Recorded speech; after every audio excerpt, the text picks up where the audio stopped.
Abdelrahman se souviendra toujours du 3 janvier 2009. Ce jour-là, en pleine offensive israélienne à Gaza, cet adolescent se rend à la mosquée du quartier, dans le camp de réfugiés de Beit Lahia.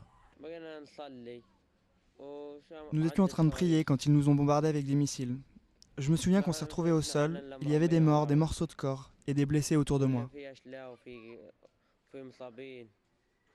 Ce bombardement a fait 19 victimes. Abdelrahman, lui, est hémiplégique. En tout, 5500 personnes ont été blessées pendant l'opération Plomb Durci. 15% sont handicapés à vie. Le seul centre de production de prothèses de Gaza reçoit encore 40 personnes par jour. Certaines personnes ont dû être amputées de nouveau parce qu'elles ont été opérées en urgence pendant la guerre. L'amputation ne s'est pas passée dans les meilleures conditions et elles continuent de souffrir.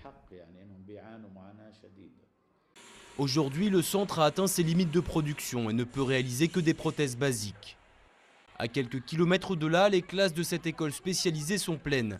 Les professeurs essayent de stimuler les écoliers, mais ils ne peuvent pas faire grand-chose contre certaines blessures plus profondes. À 7 ans, Hayat se retrouve en déambulateur. Je lui pose des questions, je lui demande de parler aux autres enfants, mais elle se retient de répondre. Elle refuse aussi de parler aux autres filles. Tout ça parce qu'elle souffre psychologiquement. Elle est handicapée après avoir été blessée. Une quarantaine d'institutions s'occupent des handicapés dans le territoire palestinien.